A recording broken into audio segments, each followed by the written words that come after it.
অসম প্ৰদেশ কংগ্ৰেছৰ মুখপাত্ৰ ৰিতম সিঙক পুনৰ গ্ৰেপ্তাৰ কৰা হৈছে মৰিগাঁও থানাত ৰুজু হোৱা গোচৰত গ্ৰেপ্তাৰ হৈছে ৰিতম সিং পূৰ্বে লখিমপুৰ আৰক্ষীয়ে গ্ৰেপ্তাৰ কৰিছিল কংগ্ৰেছ নেতা ৰিতম সিঙক বিধায়ক মানৱ ডেকাৰ গোচৰৰ ভিত্তিত গ্ৰেপ্তাৰ কৰিছিল সিঙক লখিমপুৰৰ গোচৰত জামিন লাভৰ পাছত এইবাৰ গ্ৰেপ্তাৰ কৰিছে মৰিগাঁও আৰক্ষীয়ে মৰিগাঁও থানাত 90/2025 নম্বৰত ৰুজু হৈছিল আন এক গোচৰ কেবাটাও ধাৰা সন্নিবিষ্ট হৈছে 152/196 196(1)A 196B 299 351B 353(1)C 356A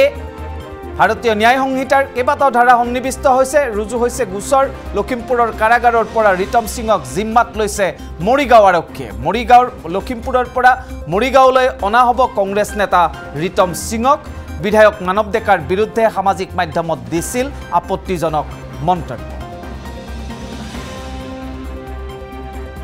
পুনৰ জনাইছো অসম প্ৰদেশ কংগ্ৰেছৰ মুখপাত্ৰ ৰিতম সিঙক পুনৰ গ্ৰেপ্তাৰ কৰা হৈছে মৰিগাঁও থানাত ৰুজু হোৱা গোচৰত গ্ৰেপ্তাৰ হৈছে ৰিতম সিং পূৰ্বে লখিমপুৰ আৰক্ষীয়ে গ্ৰেপ্তাৰ কৰিছিল কংগ্ৰেছ নেতাজনক বিধায়ক মানৱ ডেকাৰ গোচৰৰ ভিত্তিত গ্ৰেপ্তাৰ হৈছিল সিং লখিমপুৰৰ গোচৰত জামিন লাভৰ পাছত এইবাৰ গ্ৰেপ্তাৰ মৰিগাঁও আৰক্ষী কেবাটাও ধাৰাত মৰিগাঁৱত ৰুজু হৈছে গোচৰ লখিমপুৰ কাৰাগাৰৰ পৰা ৰিতম সিঙক জিম্মাত লৈছে মৰিগাঁও আৰক্ষীয়ে লখিমপুৰৰ পৰা মৰিগাঁওলৈ অনা হ'ব কংগ্ৰেছ নেতা ৰিতম সিঙক বিধায়ক মানৱ ডেকাৰ বিৰুদ্ধে সামাজিক মাধ্যমত দিছিল আপত্তিজনক মন্তব্য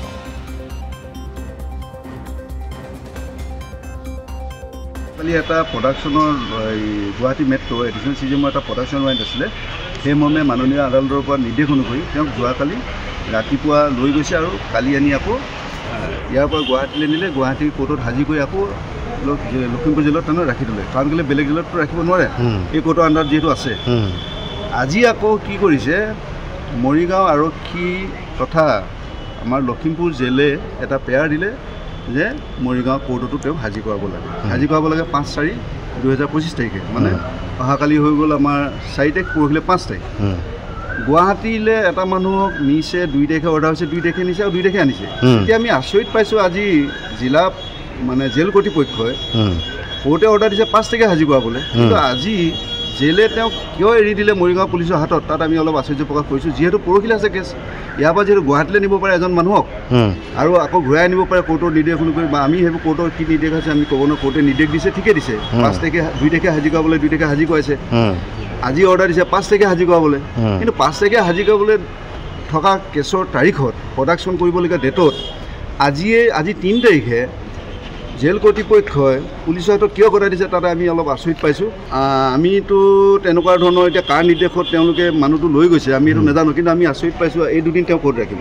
এজ পাৰ নিয়ম যেতিয়া তেওঁ চৌন এৰেষ্ট কৰিছে জেলত চৌন এৰেষ্ট কৰিব পাৰে আৰু তেওঁ কোৰ্টে নিৰ্দেশ দিছে 5 তাৰিখে হাজিৰ কৰি 5 তাৰিখে তেওঁ নিব পাৰে কিন্তু আজি 3 তাৰিখে নি তেওঁ ক'ত ৰাখিব 24 আৱাৰ্ছৰ ভিতৰতো তেওঁকতো হাজিৰ কৰাব লাগিব